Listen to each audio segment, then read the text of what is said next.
I'm Chris Lawrence in Dallas with your headlines from North Texas. Hewlett Mall in Fort Worth is now reopened after Friday night's 3-alarm fire. Authorities were able to safely evacuate all the shoppers, but stores remain closed Saturday so investigators can make sure the structure was stable.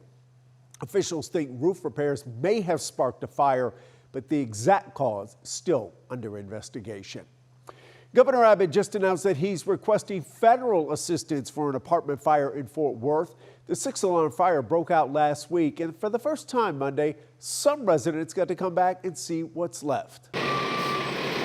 Stressful, man. It's been 1 week. Lost everything. Since Sid Taladevara and his girlfriend grabbed their cat and ran out of a burning building. Fire's starting to run. Looked down the hallway and there was just black smoke filling it. They lived on the 4th floor of the Cooper Apartments in Fort Worth. We were probably 10 feet from the floor collapse. Today, Sid is back. I ran out without anything. Hoping to reunite with items most important. Our list is medications, my passport, Social Security, our wallets and purses. He's also wanting clarity about his apartment. We were told on Tuesday we can move back in. But then when I asked if I could go retrieve some things, they said no, the building is unsafe. Well, which one is it, Cushman? This is her laptop. Jan Carden is here for her daughter. She was thrilled that they grabbed some photos for her. Of all her belongings, this is everything that she has. Jen is glad to at least get some back. They were a gift from her grandmother. More sentimental than monetary value. And my mother passed away last summer. They're extra special now. Today, the property management company Cushman & Wakefield, with the assistance of Fort Worth firefighters, collected lists from residents in Building 1 and grabbed what they could after a liability waiver was signed. This is an obituary from my friend who passed away last year. Building 1 tenants are still not allowed inside and may never be. Everything smells like, just god-awful. At this point, the smoke-scented belongings Closure are trivial to Sid. To me, personally, it looks like accountability for the property managers and the owners of this building. In Fort Worth, I'm Tiffany Liu. DFW Airport is gearing up for record travel over the holiday weekend, and some analysts predict it'll be the second busiest airport in the country. According to the travel app Hopper, DFW will handle 8,500 flights and about 900,000 passengers over the 4th of July. The busiest days will be Thursday and next Sunday and Monday. Governor Abbott vetoed funding for a food assistance program, citing the uncertainty over the federal budget.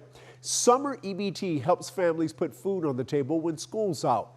And Teresa Woodard shows us how the governor's decision is sparking new action. Olive oil, canola oil, whole milk. Making your living in a kitchen means making your living Pressing and making our crust. solving problems. And Texas has a problem with hunger. For us, we're not going to stand beside that and witness that and not take any action on it. Some sauteed zucchini and squash. About 1 in 4 Texas kids doesn't know where their next meal will come from. A worry that gets worse when school's out. We got our little fajita kit with our chicken fajitas. A federal program could help. It offers extra food assistance during the summer. Texas has never taken part, but was poised to start next summer, until a gubernatorial veto nixed that, which inspired Chef Mark McDaniel Try to do something that's of good quality and kind of lift people's spirits. to cook up a solution in the kitchen of the catering company he owns. This really isn't about me or my company or even my staff. It's really about the community and really trying to fill a gap where I feel like one truly exists. He posted a request on Facebook, hoping to connect with families in need. He quickly found them, and he's cooking for them for free. The common message from the 2 families that have already come and picked up was exactly the same. I never thought I would be in this situation. He's taking donations of money or time, aiming to provide summer-long help and hope. If I can put smiles on people's faces and let them have some hope that someone maybe that they don't know would help them, maybe they're more inclined to do the same down the road. In Dallas, I'm Teresa Woodard. A 7th grade student in Grapevine promised her mom she'd win a contest that she hadn't even heard of. But even Cassidy McCarthy didn't expect to rewrite the history books in her school district. Here's Sean Giggy. Oh, yeah, it's a very big deal. For at least a decade, the students at Grapevine Colleyville ISD have been on the wrong side of history. Oh, this is a group. History teacher Chad Hannon says no one from the district has ever qualified for the National History Day contest, one of the most prestigious history contests in America.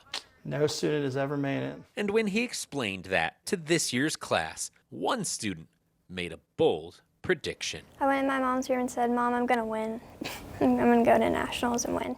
Cassidy McCarthy, a soon-to-be 8th grader at Grapevine Colleyville's virtual school, iUniversity Prep, had never even heard of the contest when she started researching the West Virginia Mine Wars. Yes. For her project, Cassidy built a website detailing how 100 years ago mine workers went to war, literal war, with mine operators fighting for fair pay and safe working conditions. They finally got all their rights. She combed through archives, interviewed descendants, and compiled sources. I wrote a master's thesis, and that's a master's thesis. How can a 7th grader do that kind of work, you know? Judges at the state competition were equally impressed. I was blown away. I'd never heard of this before. The top 2 from state advance, and Cassidy got second. I don't know why yellow, but... Exciting, but also humbling. Getting second at state, did you still believe you'd win nationals? I went into nationals saying, I'm gonna try to get 4th. After state, Cassidy took the judges' critiques, made improvements,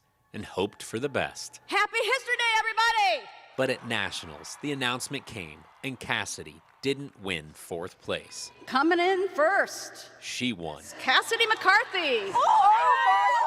the whole thing. And she's like, should we run to the stage? And I was like, yeah, we should run to the stage. Let's go. The first student from the district to not only reach the national competition, but win. All right. An historic achievement, but just a precursor to what she's planning next. This morning I looked up how many times a person has won in a row, and she won 3 years in a row, so I want to try to win 4 years in a row.